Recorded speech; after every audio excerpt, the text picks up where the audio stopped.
Panorama group, जो सोचता है वो करता है।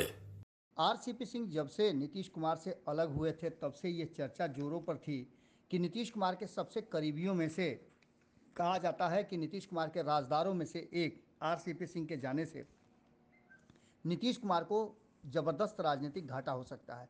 हालांकि एक साल से ज़्यादा समय बीत गए लेकिन अब तक इस तरह का कोई बात सामने नहीं आया था। लेकिन अचानक से आरसीपी सिंह भाजपा ज्वाइन करने के बाद जब पहली बार अपना मुंह खोले और वो भी अमित शाह के बिहार आने से ठीक पहले, तो उन्होंने कई सारे राज उगल दिए। इन राज को लेकर के अब देखना दिलचस्प होगा कि अमित शाह क्या कहते हैं और कौन कौन सा राज किस तरह से आरसीपी सिंह ने उगला है। आप खुद आरसीपी सिंह की जुबानी सुन लीजिए। आप जो संख्या बता रहे हैं उस संख्या को अगर आप ठीक से देखिए तो बिहार का एक बड़ा भारी दुर्भाग्य है कि पिछले कई वर्षों से जो शिक्षा विभाग है उसमें तरह तरह की नियुक्तियां की गई। पहले पंचायत शिक्षक बनाए गए, नियोजित शिक्षक हुए, रेगुलर शिक्षक हुए, इतने तरह की श्रेणियां बना दिए कि पूरा का पूरा हौच पौच। अभी जो परीक्षा लिया, एक तो बीपीएससी को इन्वॉल्व किया, समझ लीजिए जरा, और उसमें जो लोग आए हैं तो सरकार को पूरा स्पष्ट करना चाहिए कि इसमें कितने लोग हैं जो पहले शिक्षक का काम कर रहे हैं, उनकी तनख्वाह अलग होगी, लेकिन उनको कितने लोग हैं जो पहले पंचायत शिक्षक थे, कितने लोग थे जो नियोजित शिक्षक थे। तो आप ये समझ लीजिएगा कि वो संख्या बहुत कम जाएगी। ऊपर से आप बाहर के लोगों को दे दिए तो भाई आप जरा समझ लीजिए कि बिहार में तो वैसे ही रोजगार कितनी कमी होती है, और जितने प्रदेश है सब में ग्रुप सी और ग्रुप डी की नियुक्तियों में ये पूरा प्रयास होता है कि बाहर के लोग नहीं आए, क्योंकि यहाँ खुद बेरोजगारी की समस्या है। तो अगर आप ये तीनों चीज को निकाल कर देखिएगा कि कितना पहले से बेचारे कुछ नौकरी कर रहे थे, कुछ ना कुछ तो तनख्वाह पा रहे थे, वो बेरोजगार नहीं थे, और कितने बाहर से आ गए, तो नए लोग बहुत नहीं होंगे आप। तो ये तो जो समझिए कि जो इन्होंने इतना बड़ा पूरा का पूरा जो एकदम माहौल बनाने का काम किया वो क्या है। और आपको मैं बता दूं कि ये तो अपना कर रहे हैं, लेकिन आगे श्रीमान जी जो बिहार में इनकी वित्तीय व्यवस्था है, ये नौकरी तो बांटने की कोशिश कर रहे हैं, तनख्वाह कहां से लाएंगे। इनका पूरा का पूरा जरा सा बजट देखिए, जो इनका खुद का बजट में देख लीजिए इनका जो आय है क्या है। आय मुश्किल से देखिएगा 49,500 करोड़ रुपया है। उसके बाद जो पूरा पेंशन है, पूरा जो तनख्वाह है, उस पर 90,000 करोड़ का खर्चा होता है। तो जब तक केंद्र सरकार और अगर जितना का पूरा जो बैंकिंग इंस्टीट्यूशंस है, अगर वो जो फाइनेंशियल इंस्टीट्यूशंस है, अगर बिहार सरकार को बेल आउट नहीं करेगी तो जिनको भी नियुक्ति पत्र बांटेंगे वो तनख्वाह भी मिलेगा क्या। रिसोर्स है ही नहीं।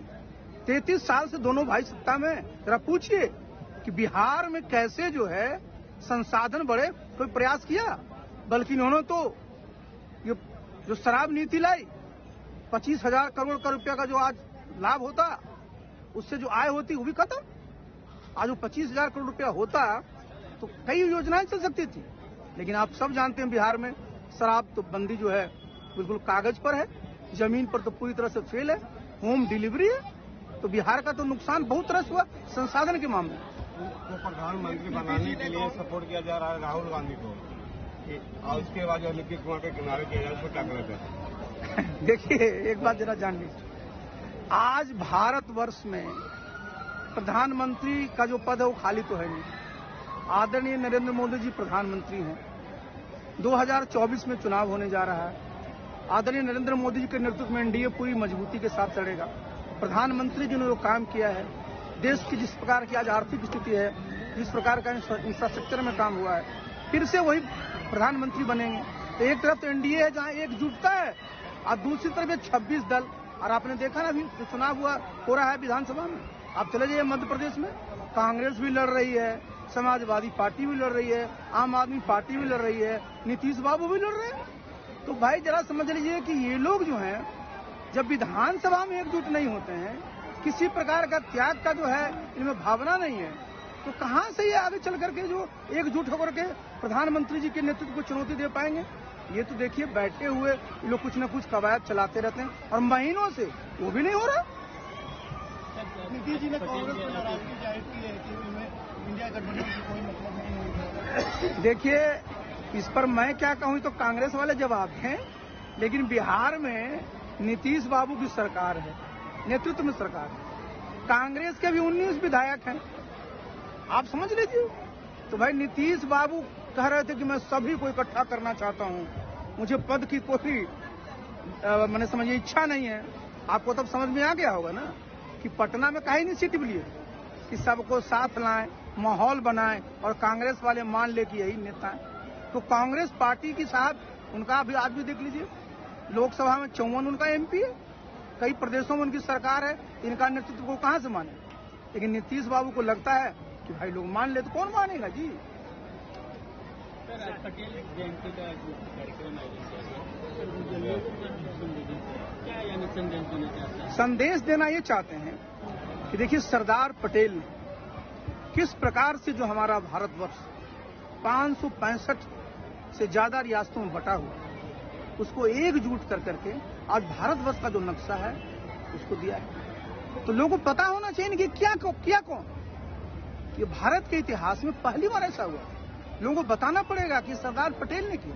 पहले जितनी पुस्तकें लिखी गई, गांधी जी पर लिखी गई, नेहरू जी पर लिखी गई, कोई पटेल जी पर तो लिखता ही नहीं। सरदार पटेल का जो योगदान भारत राष्ट्र के निर्माण में रहा, और खास करके जब 1947 में पाकिस्तान ने आक्रमण किया था कश्मीर में, और सरदार पटेल ने जिस प्रकार से काम किया, और उस समय भी सरदार पटेल ने जो नेहरू जी को चेताया था तिब्बत के बारे में, चीन से सावधान रहने के बारे में, अगर सरदार पटेल देश के प्रधानमंत्री होते तो पाकिस्तान की समस्या नहीं होती आज भारत के लिए कश्मीर में, और चीन भी हमारे ऊपर जो हमारा 30,000 स्क्वायर किलोमीटर से ज्यादा जमीन हड़पे हुए वो नहीं हो पाता। तो हम लोगों को इस महापुरुष को याद रखना पड़ेगा, देखना पड़ेगा किस प्रकार से उन्होंने देश को एक सूत्र में बांधा।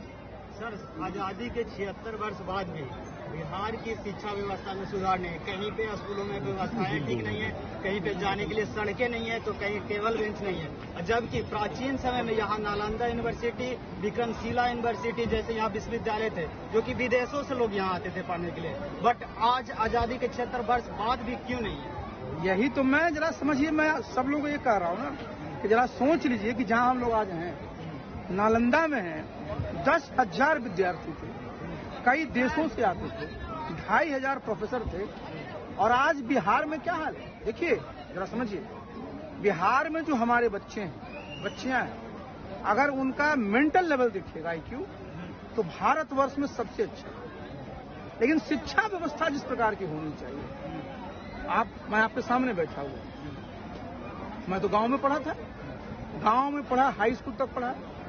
वो जिस समय आरक्षण नहीं होता था, हम लोग अपने मेरिट पर उसमें IAS कंप्लीट किए गांव में पढ़ करके। और कौन शिक्षक थे उसमें? कोई BSc और MSc लोग और वो कुछ नहीं थे, लेकिन उनका जो कमिटमेंट था, उनका जो एक लगाव था शिक्षा के प्रति, लोगों की जो रुचि थी, और उसमें जो मैनेजमेंट का कंट्रोल था, की व्यवस्था थी। तो नीतीश बाबू खुद कहाँ पढ़े थे? तो सर आज ये मैं बता रहा हूँ, गलती किसकी? नेताओं की? जी एकदम नहीं, ये सीधी गलती नेताओं की है। अधिकारी कहाँ से आ गया जी?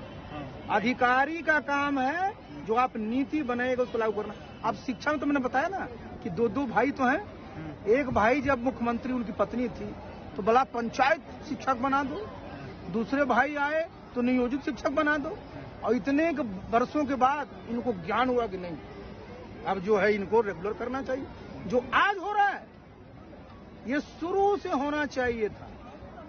जब आप जो शिक्षक लोग हैं उनको इज्जत नहीं देंगे, शिक्षक के पेशा को एक प्रतिष्ठा नहीं देंगे, उनको एक सम्मान नहीं देंगे, एक सम्मानजनक वेतन नहीं देंगे, तो क्या करेगा? आप 5-5 करोड़ की बिल्डिंग बना देते हैं, पढ़ाने वाला कौन है वहाँ? और यही हमारे बच्चे, देखिए आप चले जाइए गांव सब, मैं तो गांव में रहता हूँ ना। नीतीश बाबू को मैंने एक बार ने कई बार कहा कि गांव के बच्चे सभी आज ट्यूशन और कोचिंग कर रहे हैं, सरकारी स्कूल में नाम लिखाए हुए, और हमारे बच्चे यही ट्यूशन और कोचिंग कर करके अपने जीवन में सफल हो रहे हैं। तो जो बच्चों का खर्च हो रहा है, शिक्षा विभाग में, जरा आपने सही सवाल कहा, 40,500 करोड़ का बजट है जी, और यही तो मैं बोल रहा हूँ। तो भाई आज भी सरकार का 40,500 करोड़ खर्चा हो रहा है, और जो गार्जियन है उसका भी अपने बच्चों पर ट्यूशन और कोचिंग का पैसा खर्च हो रहा है। एक आदमी का तो पैसा बचना चाहिए, एक आदमी का पैसा तो बचना चाहिए। पहले सुन लो, एक आदमी का पैसा तो बचना चाहिए। तो जो हमारे बच्चों पर खर्च कर रहा है गार्जियन, नीतीश बाबू को मैंने कहा था कि एक मानक बना लीजिए कि 0 से 5 वर्ष तक, 8 वर्ष तक क्लास तक बच्चे को जो खर्च होता है वो दीजिए पैसा। देखिए आज आपके सिर्फ शिक्षक नियुक्त कर देने से उनमें बहुत कोई भावना उत्पन्न नहीं हो जाएगी। एक लंबा समय से जिस प्रकार से शिक्षा में इस प्रकार की व्यवस्था हुई ना, और शिक्षा विभाग जरा समझ लीजिए, ये सरकारी दफ्तर नहीं है कि डंडा, सुन लीजिए जरा, डंडा से ठीक नहीं कर सकते। वहाँ ज्ञान दिया जाता है, वहाँ फाइल पर दस्तखत नहीं करना है। तो शिक्षा विभाग में हमारे शिक्षकों की इस प्रकार की ट्रेनिंग होनी चाहिए, इस प्रकार का प्रशिक्षण होना चाहिए, इस प्रकार से उनका मनोबल बढ़ाना चाहिए कि उनमें ये भावना जगे कि उनका दायित्व जो पढ़े, जो गुरु शिक्षक का जो हम लोग पढ़ते, हमारे शिक्षक जो पढ़ाते, अब तो कोई रहे नहीं, लेकिन हम लोग का एक सम्मान था क्योंकि पूरा उन्होंने दे दिया था। एक कमिटमेंट जो था ना, वो कमिटमेंट लैक कर रहा सब जगह। पनोरमा ग्रुप, जो सोचता है वो करता है। अगर ये वीडियो पसंद आई और वह बिहार के राजनीति और बिहारियत से सरोकार रखेनी तो सब्सक्राइब बटन दबा के चैनल के सब्सक्राइब कर ली। ओजे एगो घंटी बा, ओकरा बटन दबा देला से कुल सटीक और मारक खबर रुआ मुफ्त में मिल जाई। अगर रुआ पत्रकारिता के हमनी के नया प्रयोग में सहयोग कर चाहतानी तो ज्वाइन बटन दबा दी। पेटीएम नंबर नोट कर ली 9386816700। धन्यवाद।